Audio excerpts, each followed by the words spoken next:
Welcome to the Mind Money Spectrum podcast, where your hosts, Aaron Agti and Trishul Patel, go beyond traditional finance questions to help you explore how to use your money to achieve the freedom you want in life.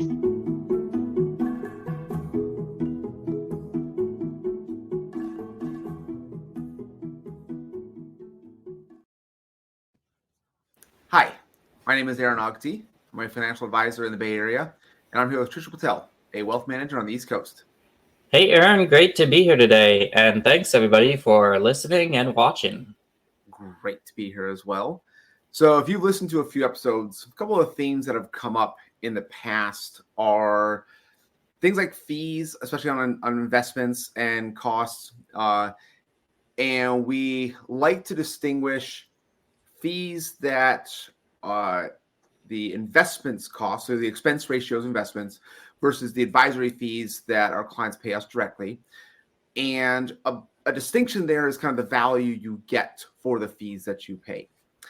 Another big theme is how housing, education, and healthcare prices have been increasing greater than inflation for a generation or so.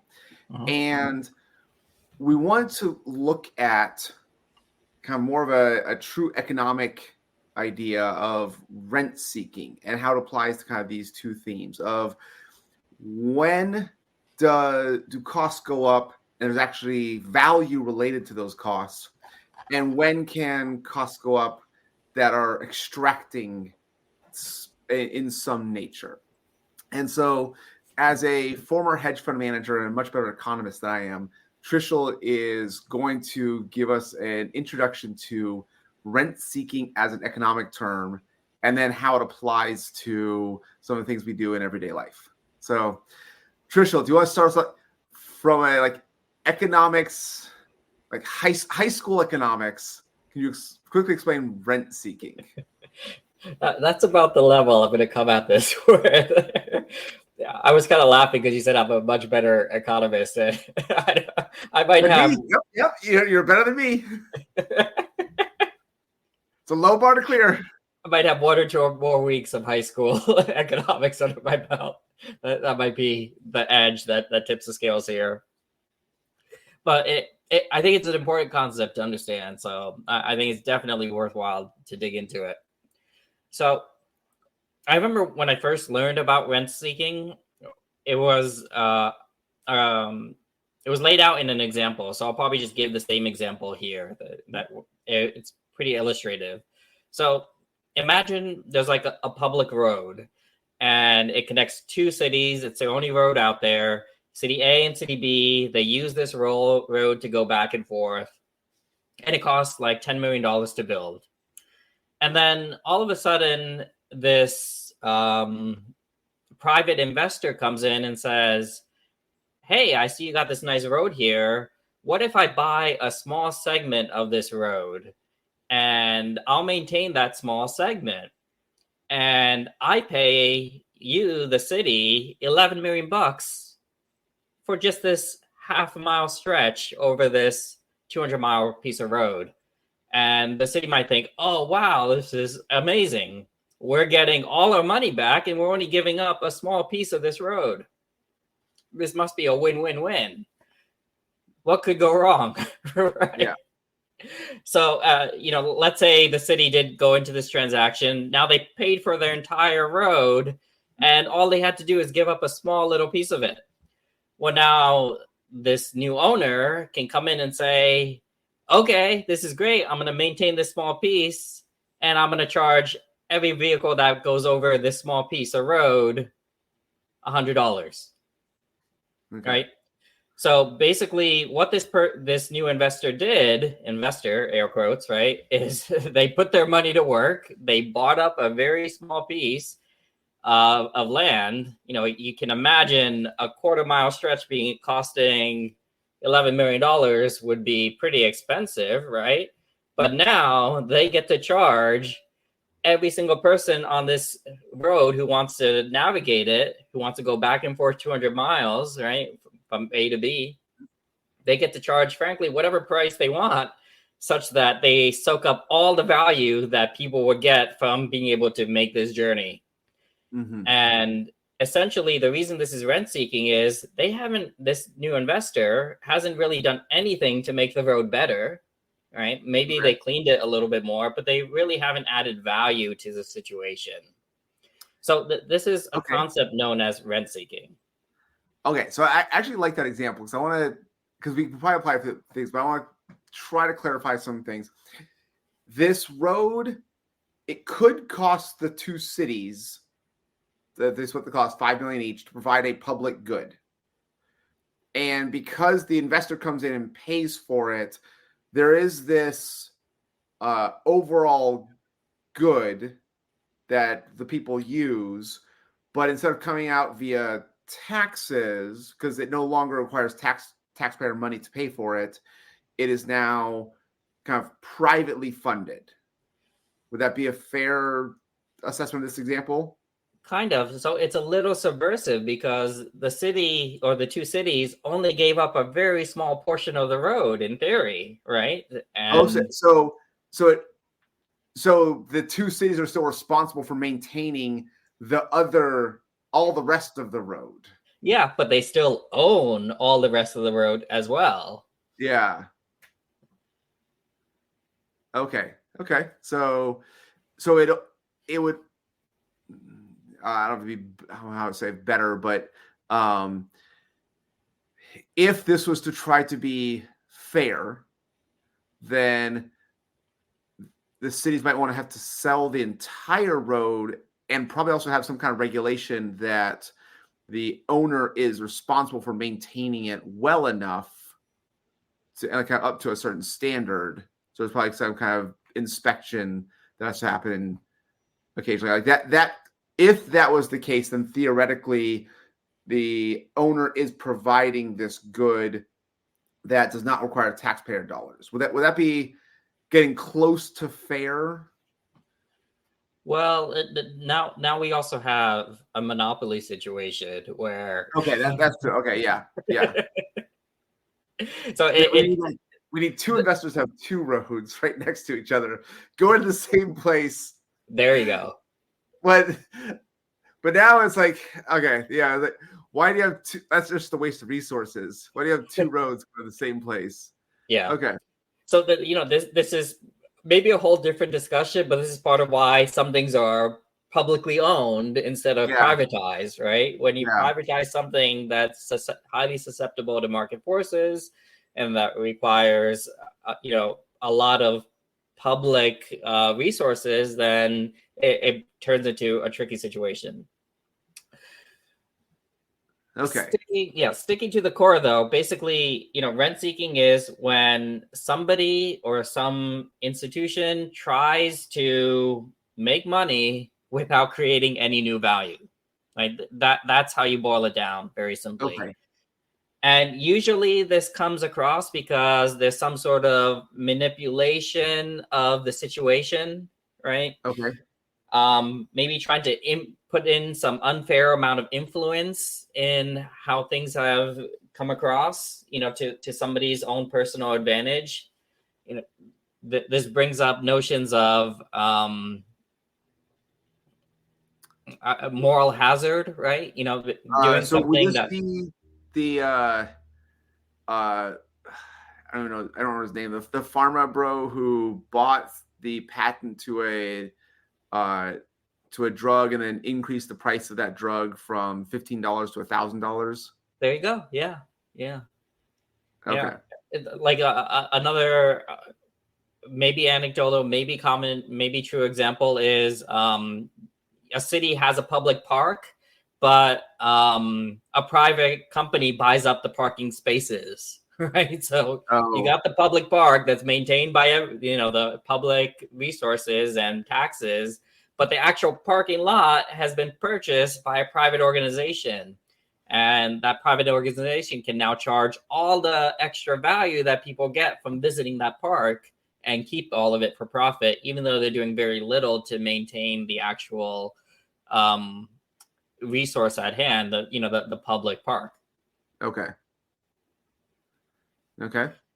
So Do you want to try and now give us an example of how does this apply to investment fees and or healthcare, education, and housing? Right. So what was the title of our last episode? Did you have that handy? Believe it was Financial Planner tells the story of why fee only matters. Okay. Before that was you can't pay someone for free money. Okay, I'm talking about that one. I think that was where you're going, but yeah. Yeah, I'm sorry. Okay, so you can't pay somebody for free money. And what we kind of touched upon in that conversation is the notion of, if I have a money-making machine and I'm willing to sell you that, how much am I going to charge for that? Well, I'm probably going to charge you the amount of value that money-making machine can bring, right? Mm-hmm. Plus like an extra $1 for being the middleman. Yeah. But I'm not going to sell you that money-making machine at a discount. Why would I? Yeah. Because people would pay the amount that a money-making machine makes. And the way this kind of ties into fees is, if I'm offering you a service that's going to do better from an investment standpoint, well, the amount that I'm going to charge is pretty close to the amount that it's going to do better by. Yeah. Just put some numbers behind it. Let's say I'm a hedge fund manager and you can right now go out and you can get a market return of 7%. And I say, well, I'm going to get 10%. Well, I'm going to charge you 3%, right? That's probably what's going to happen when you do all of the math. Now it's going to be obfuscated, but the economics of the situation are going to push everything towards that direction. Yeah. Maybe if they're being, not altruistic, but like there's probably some market forces of, well, I'm not going to pay 3% just to get the same thing, but I'll pay 2.5% to get an extra 0.5%. The crazy part is you probably end up paying over 3%. So. Yeah. Well, no, I think the crazy part is they charge 3%, but they only get 9.5%. And so then you end up, your gross says 9.5%, but your net says 6.5% when you could have gotten 7%. Yeah. That's roughly what I mean. Like once you add everything up and you add in all of the taxes and blah, blah, blah, you're very likely, I'd say, to be worse off than where you started. Yeah.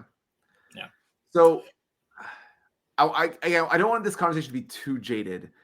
Can you think of a good example where this kind of middle layer adds value?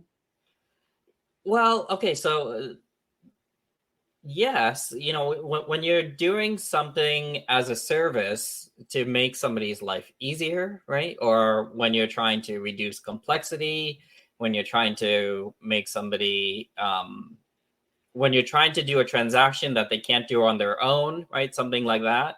It's fine to have a middleman to basically to help you make a transaction go through in a safe and orderly manner, right? That's typically the role of a broker, right? To find a counterparty and to make the transaction go fairly, to ensure that fraud risk has been lowered. So that there's plenty of reasons why that might make sense. Now, from the standpoint of investments and paying for performance, I think there's less reasons why that's sensible. But, in the space of public investments, I think, I've hammered down many examples, or we've talked about this at length, of why I personally believe in just passively investing and getting the most out of that and keeping the fees low. But, there may be small examples of why you may want to pay for some sort of market exposure that you can't get otherwise. So the first thing that came to mind for me were life insurance agents or other insurance agents and realtors, where I can see with life insurance and other types of insurance, like the complexity of different life insurance products, they can help you discern down to here's what you need and why. And there's a transactional component. We'll get into, I'm trying to remove the sales incentives, but I think that there's a value of having someone who is a subject matter expert to be able to provide you with a complex transaction. On the realtor side, I think that over the last decade-ish, I have seen value in like staging homes for sale.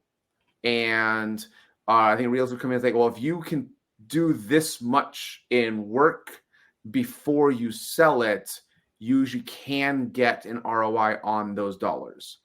So if you were selling a home for $1 million, like say, okay, if you do $30,000 worth of work, we might be able to sell that for $1,050,000 up to $1.1 million. Like there's an ROI level of making the house more presentable in a attractive buyer's or seller's market. So those are two areas where I think where yes, there is value to the fees that experts charge. Is it 6% or 5% or 4%? Like that, I don't know how to judge. And then maybe like the values at like 3 to 4, and the 2 on top is like the rent seeking, maybe, but something like that would. Well, okay, so I guess I have a comment about both of those before I capitulate entirely. So on the insurance side, I think it's important to have a distinction between investing and buying protection. That's right. And, in theory, an insurance product can accomplish both, but I don't think that's the best way to go about it. I think, I think they both should be segregated for valid reason, which I'll talk to in a second. But essentially, you can get a life insurance product that's designed to protect you and also to provide some sort of investment type of exposure, right? That has some sort of cash value that can grow with the market and such and such. And, frankly, I don't think that's a great idea. I think when you try to do too much inside of one wrapper, I think you get something that's a little bit less or worse than the sum of the parts. Meaning, I think if you're going for protection, I think you should just get a non-cash value type of insurance product that's specifically designed to provide you with the protection you're seeking. Yeah. And I think any extra cash should just be invested in sort of a passive strategy outside of the insurance wrapper, just within your standard portfolio. And I think if you end up going down that route, then the insurance type of products you're left with are far less complex. They have a lot less bells and whistles. You still need to, yep. What I guess my first thought was, do I need $1 million of life insurance or $2 million of life insurance? Yeah. Where I'm looking for like the coverage amounts kind of thing, and how does the extra premium fit in cash flow? And again, I'm trying to give the insurance agent the benefit of the doubt that they're a good person who wants to help their clients / customers. Because I acknowledge that there are those who get paid a lot more commissions from selling the permanent life insurance policies, and so incentives can change that. But and that's a bad agent problem. It doesn't remove, like, we still need a good insurance agent to help us, because I think this is just complex enough that going on your line by yourself, while that's okay for some, I think that there's also the possibility for more mistakes. And I think probably the biggest one is just underinsurance. It's like, oh, I got $1 million. I'm paying $300 a year. I'm good. It's like, well, your income based on your case rate, you should have more than that. But there's no one there to tell them that kind of thing. Well, Aaron, we're here. I know, yes. And so that's why that's trying to, again, remove the difference between like a comprehensive financial planner for just the insurance product. Because I still use LLIS, and I want the people at LLIS who are going to be broker dealers, like they'll do a banner application, Transamerica, Lincoln, and they'll help find the insurance company that will provide what we're looking for but understanding some of the waivers or some of the riders on there, like this gets complex enough that I would not recommend my cousin go do it by themselves. Like, yeah, you probably want to talk to someone. Yeah, I do think so. I think a few things. I think, okay, so there's one just high level distinction that I think is sensible when going into the insurance market, for life in particular. And again, I think it's going for a product that doesn't have a cash value. It's not permanent. I think term will fit most situations. Mm-hmm. And in those cases, yeah, you still have a bunch of decisions to make, right? And you could go in with the help of an advisor, even having those conversations. But yeah, if you do end up going to an agent, I think just the only other thing is probably go for independent agent that's not captive to a single insurance company, right? One that has Rolodex of insurance companies that they can reach out to, and then they can price shop on your behalf so that you're not specifically tied to insurance company X, right? At least then you have a better shot, even if you are just going without an advisor. Yeah. Again, there's value in that insurance broker helping it kind of shop around. Yeah, I agree. But I expect that person to get paid. Yeah. Right. So, but again, now we've titrated that role down to a broker, right? Helping you in the transaction to officiate the decision making, right? Yes. And to reduce risk of fraud and reduce risk of underinsurance, right? Just make sure the transaction goes as well as possible based upon your best interests. Yeah. Real estate is also an interesting cookie. Aaron, have you heard about the recent antitrust stuff that's come through? For real estate? No. Yeah. So there's this whole notion about. Is this the rent, the software that different MLS? Landlords use to artificially increase rent prices? Well, okay, so it has to do with the multiple listing service, which I think anybody who's probably shopped around for real estate has seen those listings, and they popped up on Realtor.com and Trulia and all that. Mm-hmm. It's part of a database, right, of listings, and the interesting part about being able to list on that database and being able to broker deals on that database is you have to be licensed appropriately. And essentially what ended up coming down from that is there were a bunch of antitrust issues that came up because of that. Okay. Yeah, and the distinction here is, and we'll put more details in the show notes because I'm just going to keep things very high level. But there's a difference between a real estate agent and a licensed realtor, right? Okay. And the bar to be a real estate agent is pretty low, but if you want to be a realtor, you have to join I'm going to say cartel, but you got to join the club, right? Again, cartel is another economic term because I was also seeing like barriers to entry. Cartel, the economic term, not the other commonly used term. Right. But let me define cartel from an economic standpoint before the mafia gets upset at me.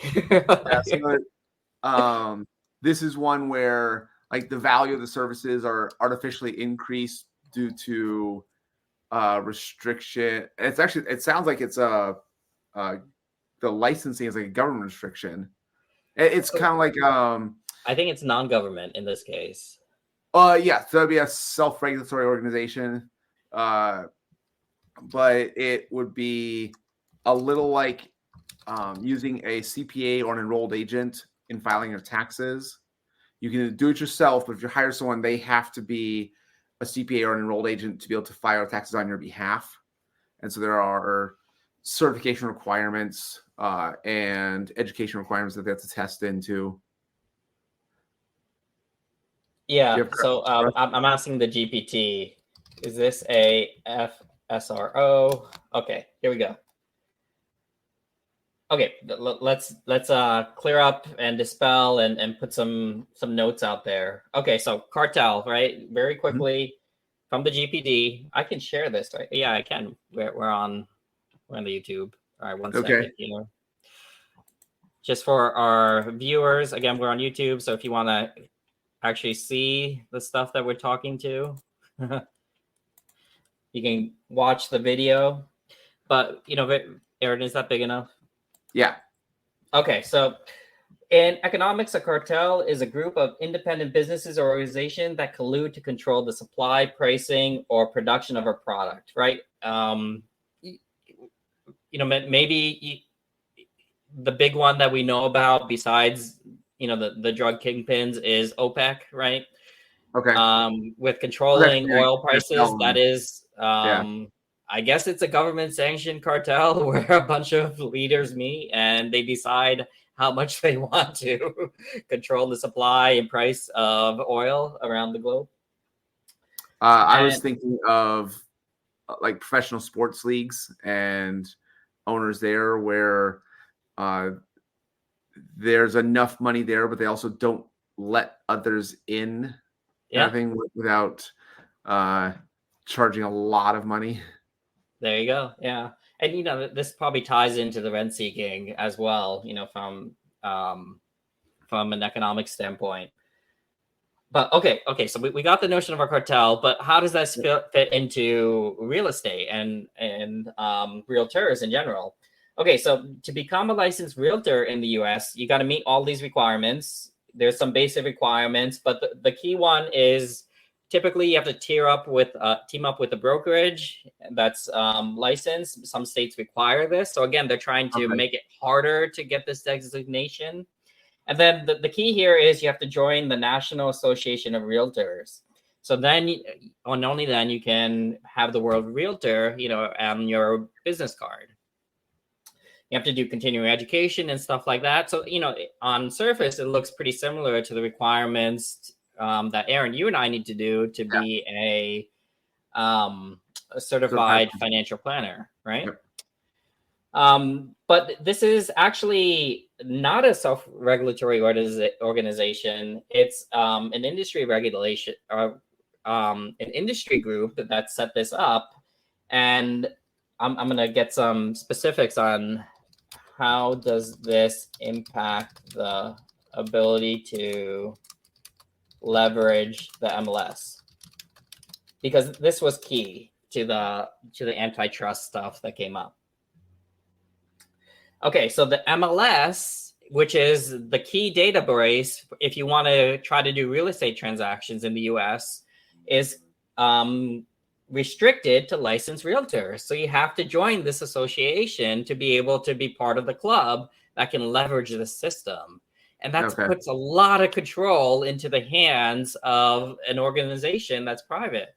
Now, what is the MLS and why is it so important? Well, if you're a real estate agent and you want to leverage the ability to post listings where other people can see them, and you want to be able to show clients listings and make a profit, right? Or get your commission, well, you need to go through this service essentially because it's a monopoly on listings in the country.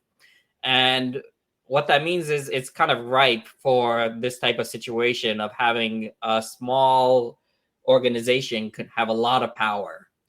And what essentially ended up coming up in this space is the notion that, well, how is there a sense of competition if it's really just controlled by this one organization? Meaning you have to follow what they say.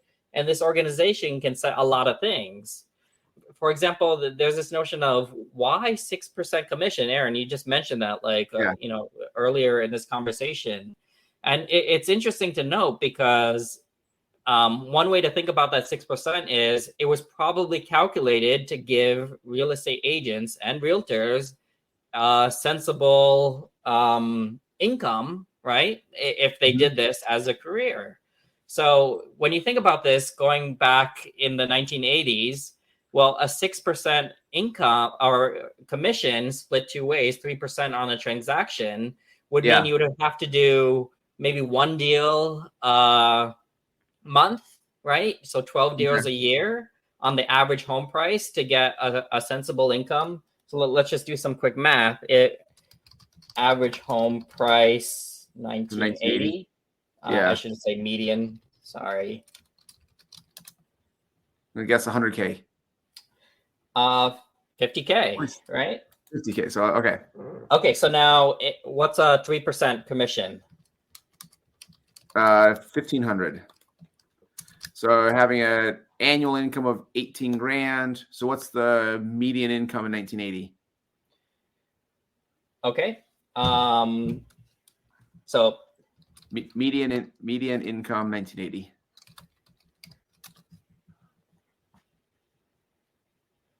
Okay, so there you go. So one average deal per month, you're just under the median household income. Yeah, so if you do like 1 to 2 deals a month, you can do that, right? Now, here's the notion that 5 to 6% commission has stayed steady over the last 40 years, but the median home price has accelerated above the rate of incomes that have gone up on a median basis. So let's look at the same numbers for today. So median home price 2024. 416,000. Okay. Median.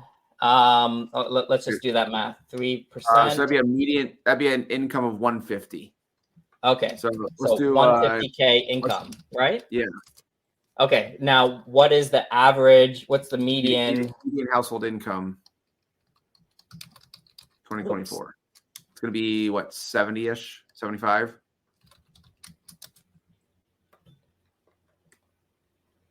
You're right, 75K.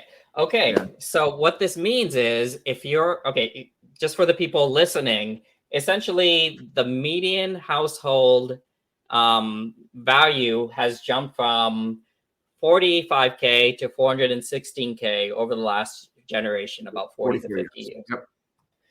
And what that means is with that same 6% commission rate, you only need to sell about half the amount of homes that you needed to sell a generation ago to make that same amount of salary. Yeah. So why didn't the commissions go down, right? To compensate for that fact, meaning you have to do half the amount of work or you get paid twice the amount, inflation adjusted, for doing the same type of transaction. Now, maybe it's twice as hard to sell a home these days because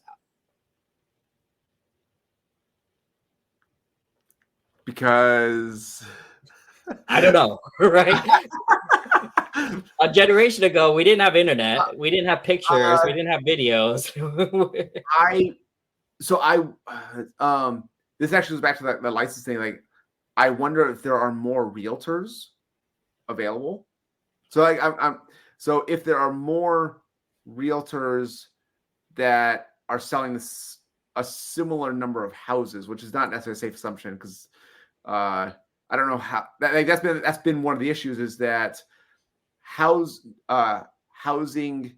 growth has not kept up with population growth, and that's a factor in why homes are more expensive.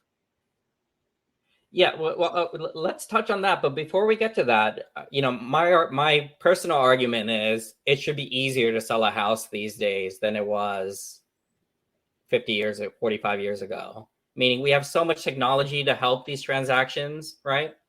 We have the ability for any human to see any house they want in a 3D environment with hundreds of pictures without needing to travel to that location, right? And all of this can be done on pennies to the dollar.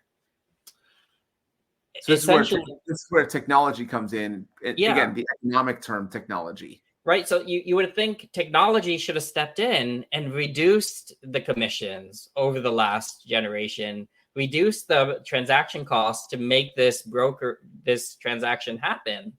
Yeah, it's gone in the opposite direction. So this is really interesting because I think it's a question of, we have seen investment expense ratios come down with ETFs. Those have come down. The value of advisors and the relationship has not. It's been still pretty steady. Mm-hmm. The travel agents, the number of travel agents has come down dramatically with the existence of things like Expedia and Orbitz. But those travel agents that still exist actually charge more because they're offering a niche service of high-end travel experiences, kind of like theater versus movies. Right. And so I think it's one of the questions, like, I think it's like the realtors are claiming they provide the relationship service that advisors do. Like, oh, I'm going to learn your lifestyle well enough to present the few homes you might like.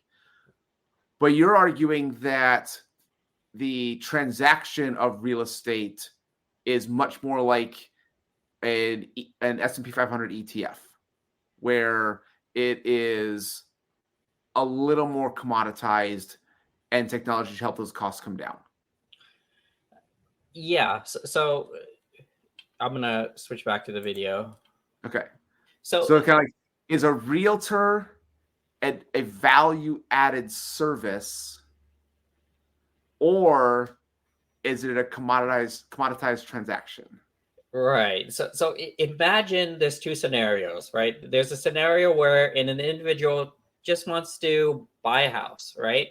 Yeah. And they're willing to go to a listing service, check out all the houses, even drive to those houses that they like, and self-select whichever ones, the few they want to see. Essentially, all they need from there is somebody to officiate the transaction in a cost-effective way that's free of fraud. Yeah. Now, then there's option B, where somebody wants the full service, right? Yeah. They want everything under the sun, meaning they just want to sit back and let all the information come to them and be digested and whatnot. In both those cases today, you pay the same 6%. Okay, that's a good good clarification. And I think that's back to the monopoly. Like, there's no option available for someone to go to an MLS listing and buy a house, kind of doing their own research for the house that they want, to look at everything. They have to go through a realtor charging these levels of commission. Well, here's the irony. The MLS is available from many different sources for free online, because Realtor.com taps into it, Trulia taps into it. You can even do it, but you still got to pay the 6%. You can access the database, but you can't actually do the transaction. Right. When you go to connect with the agent on the listing, that agent is part of the cartel, right? Yeah. Okay. Okay. So I don't think that's been why housing has gone up, but we don't. No. This has to just do with that's rent really seeking. Good, yes, that's It's the cost of realtors has doubled over the last generation. Yeah. Where the value is at best the same, but realistically a lot lower. Yeah. And it's an example of rent seeking, where you may have an industry that's tried to make money without creating value. Yeah. Okay. And by influencing or manipulating the situation, right? The fact that there is this, it's essentially realtor agrees to charge 6%, and you need to hire a realtor to access the MLS. Yeah. Okay.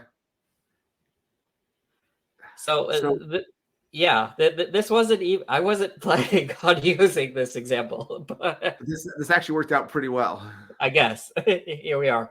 The actual examples that I had penned down at the beginning of this conversation are somewhat related, but 3 big areas that we talked about where for whatever reason, well, for the reasons I guess we'll be discussing, where prices have seemed to gone up above the rate of inflation over the past generation, for reasons I believe seem to tie back to other versions of rent seeking. And these three are, just education prices in general, healthcare prices in general, and the one we already just mentioned, real estate.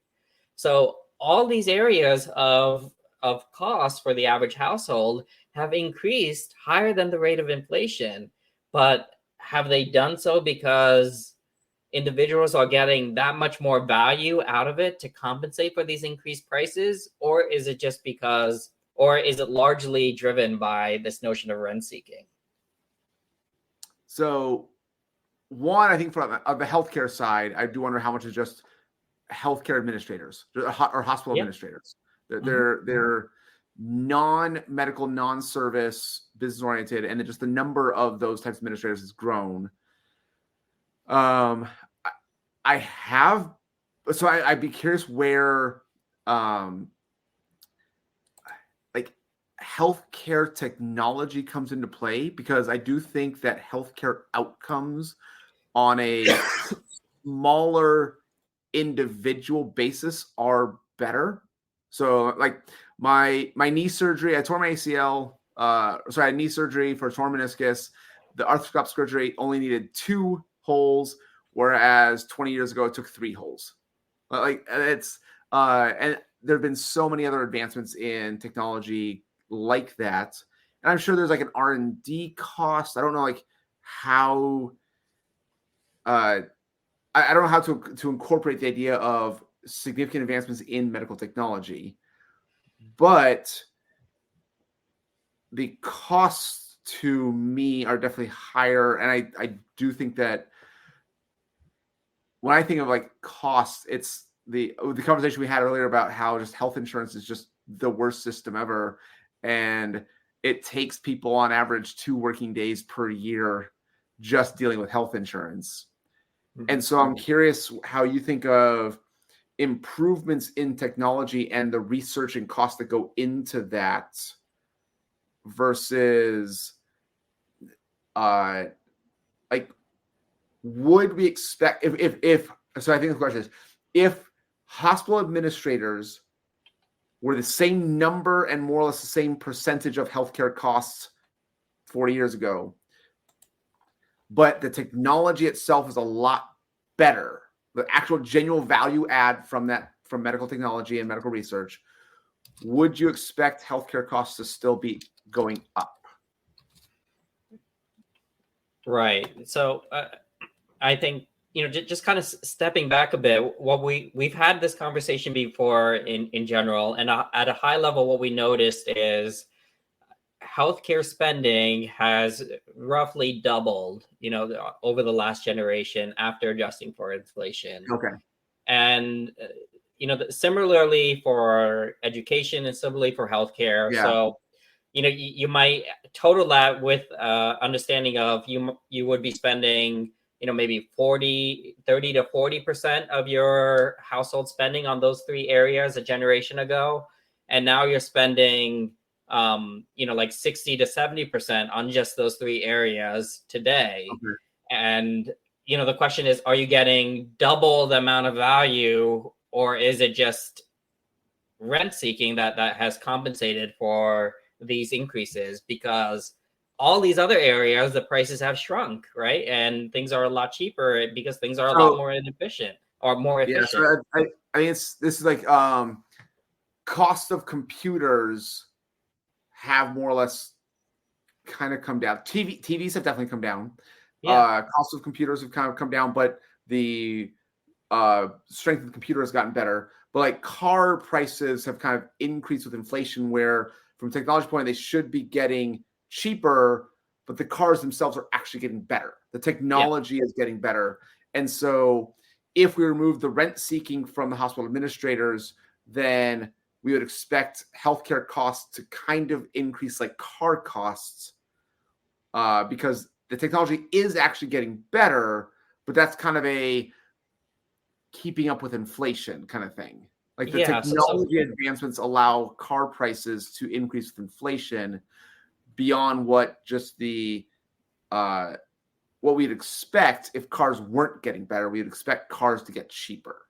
Right. Yeah. And so, in the healthcare space, I think it's been a combination of multiple things. Yes, administrative costs, for whatever reason, have been going up, even with the introduction of all of this technology that should be streamlining and making things far more efficient.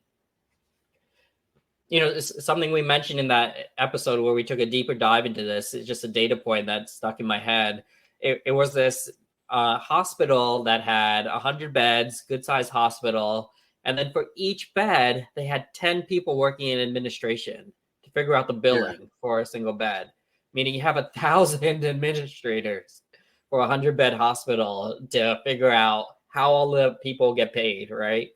Yeah. And imagine adding that much overhead to a system where all you're trying to figure out is the price of an Advil or price of a procedure, and make it all efficient. And, I think, some of the other data points that we mentioned is pound for pound, our healthcare spending compared to other developed nations is about 2 to 1, meaning we spend $2 for every $1 that other developed countries spend. And then there's very little upside to show for it. So in my mind, it's rent seeking that's absorbing that differential. It's inefficiencies. It's the fact that we have a system where you have insurance companies that need to follow a whole different set of rules in every single state that they operate in, building up this moat of cartels that makes it very difficult to make transactions sensible. And if you're doing a procedure here and you happen to be traveling, then you have a whole different other set of rules to think about. It's a bureaucratic nightmare. Yeah. Okay. So, I think in the last one, so we kind of touched on real estate, kind of touched on healthcare. So now I'm thinking, how guesses on rent seeking education. Yeah. So, the media, we just ran these numbers a minute ago, but when it comes to rent and housing, roughly you're spending far more of your paycheck today than you needed to do a generation ago or your household income a generation ago to cover your housing expense. Roughly what we noticed is, I have the numbers right in front of me. I'll read them off, but essentially about $20,000 was the median. Where is it? Median household income. 21,000 was median income in 1980. Now it's 75. Yeah. So in 1980, about 2.5 times your median annual income, you had a house, right? That you could live in. A median 2.5 times and you got your home for about 50,000. And today, your median household income of 75,000. Well, 2.5 times 75,000 is, come on, GPD, read my mind. Like 187, 188. Yeah, 188, and the house price is double that. So you need like over 5 times your annual salary, household income to afford a house. So it's just that much harder to get the same thing. And then the question is, okay, so maybe a few things have changed, like your average square footage, it has increased, right? Yeah. And houses may be a little bit more efficient, but a good part of it is just the cost of the land itself, right, has increased because the population has grown and it's been harder, or the supply of housing hasn't kept up. Yeah. And that differential has led to a sharp rise in housing because people got to live somewhere. It's inelastic, right? Okay. It's a good, right? Yep. So can you try to explain that, the difference between the just supply and demand part of the curve, where if demand increases but supply doesn't, we expect prices to go up. What is the difference between, like, where does rent seeking come in there? Right. So when you have a good that I threw in a term, in elasticity or inelastic, the inelasticness of housing. And what that means is how sensitive is the price to a small change in demand. And for some things, it's very sensitive if you really need that thing. Like, for example, if you're on a deserted island with two people and you have, 10 bottles of water and you control those 10 bottles of water, well, you can charge whatever you want, right? Because it's such a scarce resource. Meaning, if somebody needs just a little bit more water and you control it all, you can name your price. Right? The price can jump to whatever you want it to be. And this occurs with many goods that are very important. They're very their prices are very sensitive. They're very elastic in that situation. But there's some things where it's not that important, right? You can increase the demand and the price won't go up that much, right? And those are known as inelastic. So in this situation, you have a housing market where you have increasing population and the supply of houses hasn't kept up. And there's various reasons for that, which we can touch on. But essentially, if you have just slightly more demand than houses, then the housing prices can explode because everybody has to live somewhere. And at that point, that explosion is because of this notion of rent seeking, meaning the people who are gaining that extra value aren't doing it because they're making the houses better. They're just gaining that extra value because of that differential in supply and demand because they got there first. Okay, so that's interesting. So in this case, the rent seeking is people who have benefited from increases in housing costs because they already owned a house, even though they haven't added any value to homes across. So it's like, in this case, like there's a lot of like small rent seekers that add up to really big overall impact. Basically it's a differential between the overall supply and demand that we're seeing. This actually sounds like this is like a NIMBY issue. They're not in my backyard. Sure. People voting against increasing housing where they live are benefiting from the rent seeking of their own property increasing in value. Yeah, like for example, a large part of wealth in America is tied to home prices, right? Many households tie their wealth to the fact that they own a home and they have a large amount of equity in that home, and they're self-interested in keeping that high. Yeah. So why would they vote for more development in their town if it's gonna tumble their nest egg? Yeah. Okay. Do you think education is also hurt by increase in housing? Is it just like dorms cost more, or because I know there's been things like if the education is close enough, they tend to compete on amenities and have nothing to do with the college education they're getting instead of being competitive on price. So it's like they build more gyms and rec centers and increase the cost of the education. Right. But is there something else that you can think of as kind of a good rent-seeking example in there? Yeah. So it also ties similarly into the real estate notion because of access to funding.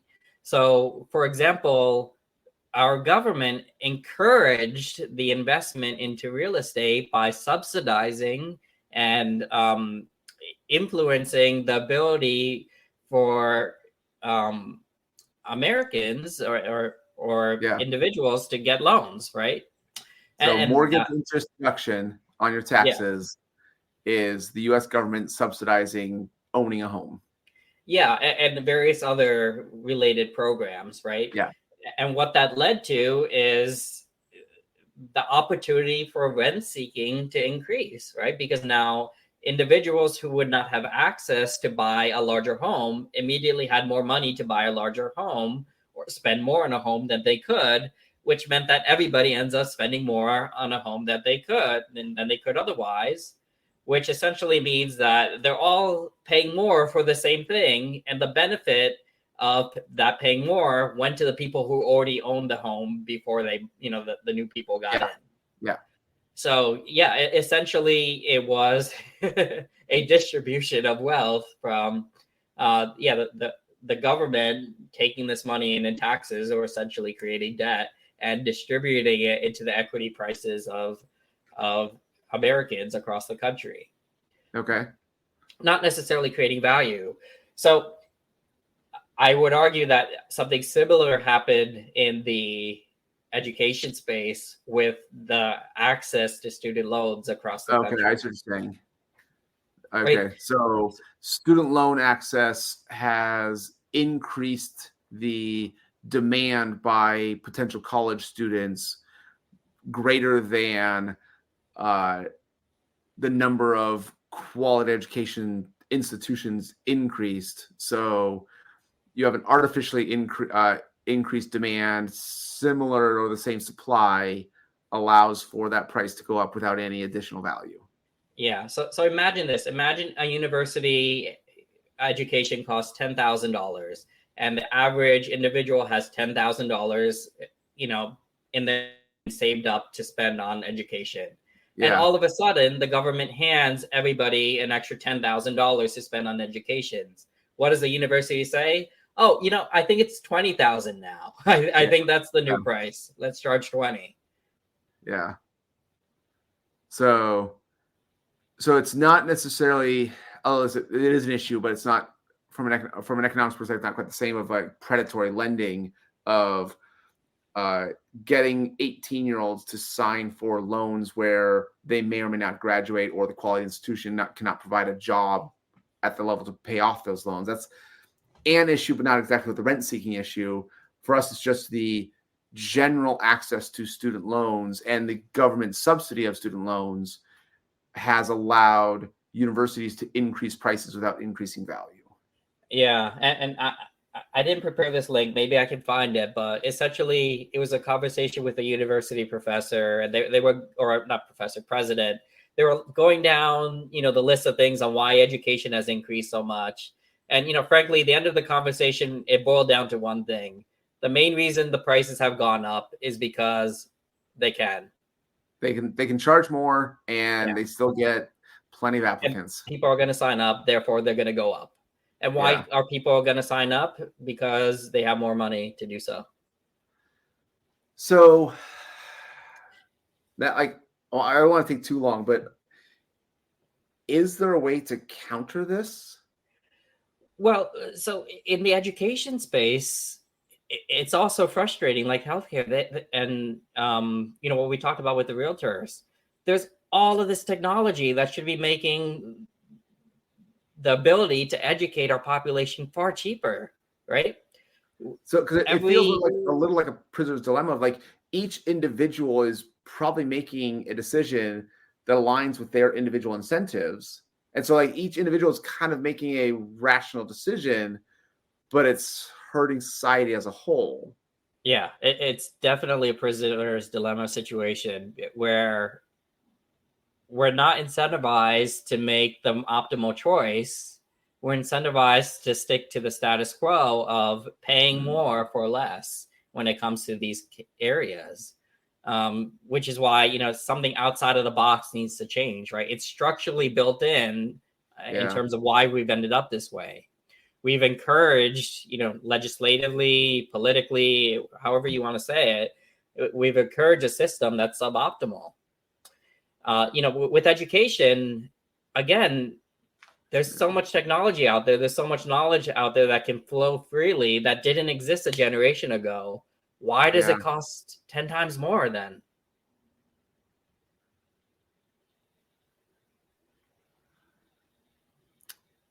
Okay. I almost want to wrap up there because I want to spend some time just thinking about that. Like, because does it take something revolutionary? Does it take something huge, drastic, and upending the system? Is there we got here incrementally, we can come like fight it incrementally? Like I can't even think of a potential path. I have something that I wanted to touch on a little bit. Okay. I'm optimistic on the education side. I think the secular changes and advancement of technology are going to push things forward, and eventually it has to capitulate. The fact that there's just all this knowledge out there. You can have a personal AI tutor teach you whatever you need to do, fill in any gaps for pennies on the dollar. There's no reason why you have to spend half a life savings for a degree. My guess is companies would, and I think they already are, showing that they will be willing to accept some kind of other education alternative than a bachelor's degree. I think that was a quick, easy filtering function of someone who can follow instructions, put in the effort, and show hard work. Of like, I need to do these complex things over years. It takes a lot of effort to get there. And so that worked for hiring companies. I think that'll be something else along those lines of accepting certification programs that, like, you've passed all the classes at Stanford and MIT because they're available for free online. You have this certificate. It's not a bachelor's degree, but the employer will say, I acknowledge you've done the work, and we'll take that as an acceptable, again, like filtering or indication of, yes, you are a good hard worker who can do this work. Right. Yeah.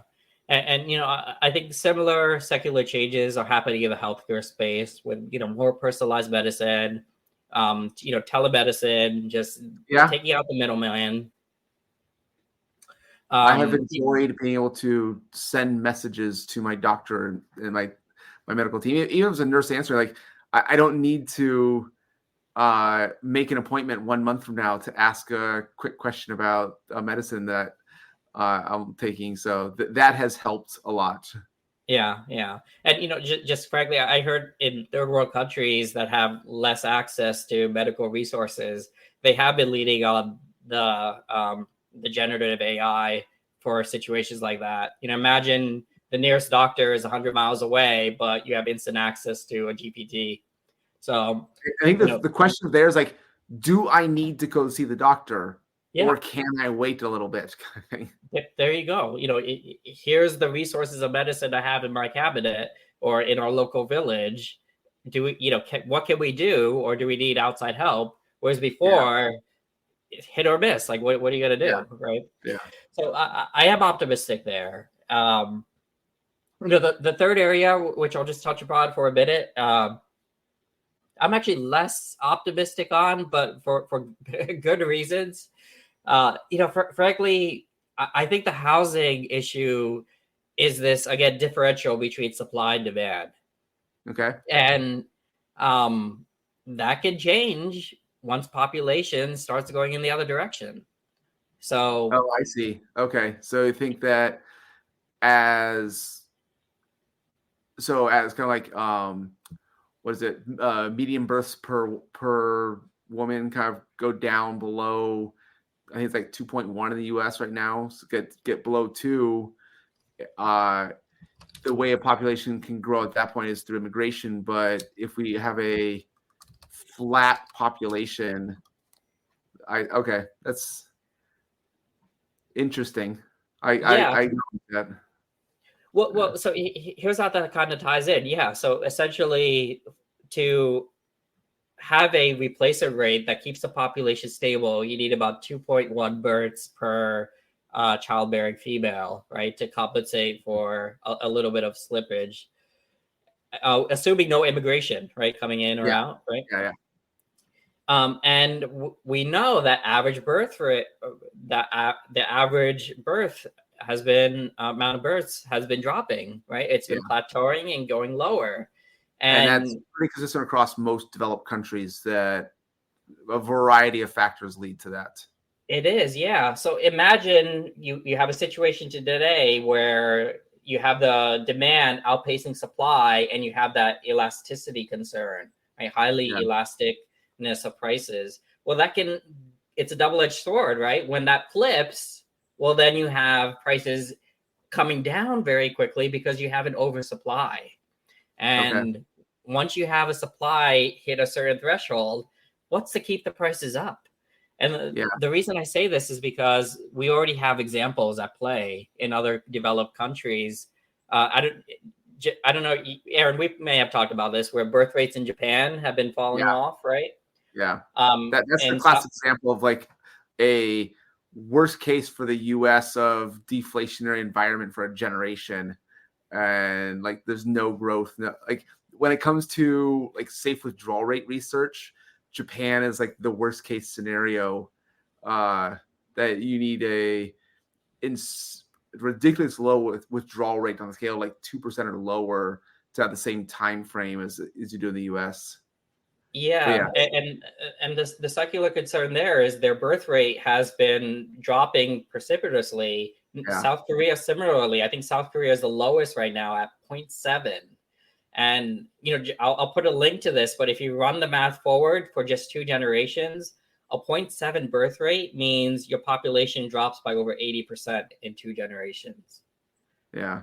So that's, again, where you need immigration to support that. But if you, as a society, are kind of too restrictive on immigration, then you're going to come up with lots of problems.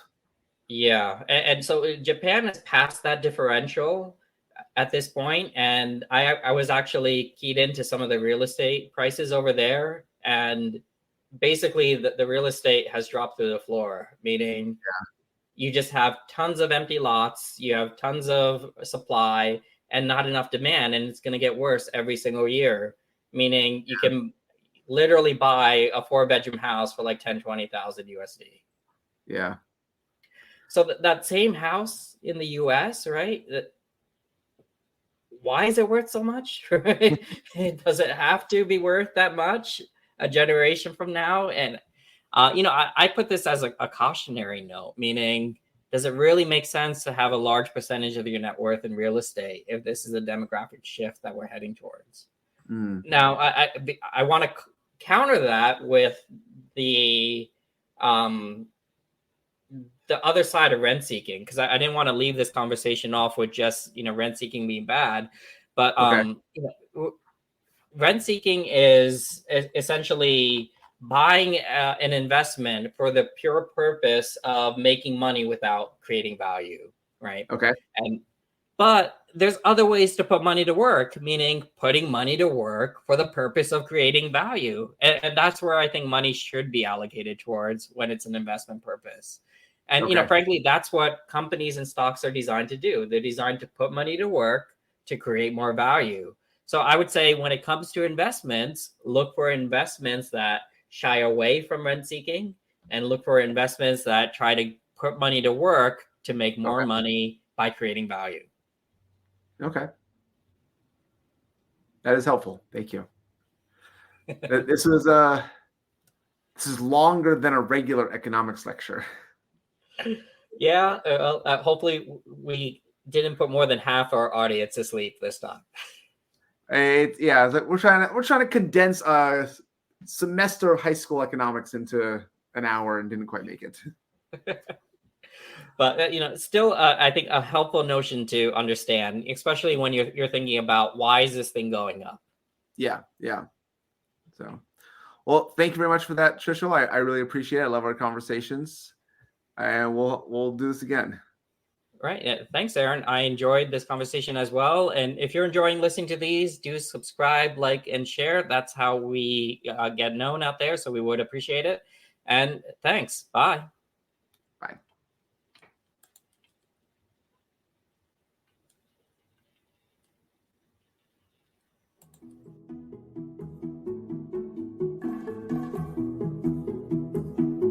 We appreciate you joining us today for this episode of the Mind Money Spectrum podcast. Be sure to visit mindmoneyspectrum.com to access the entire library of episodes. Remember, it's not black and white, but the wide spectrum of gray area where you get to pursue the freedoms you want in life. Opinions voiced in this material are for general information only and are not intended to provide specific advice or recommendations for any individual. All performance referenced is historical and is no guarantee of future results. All indices are unmanaged and may not be invested in directly. Have a nice day.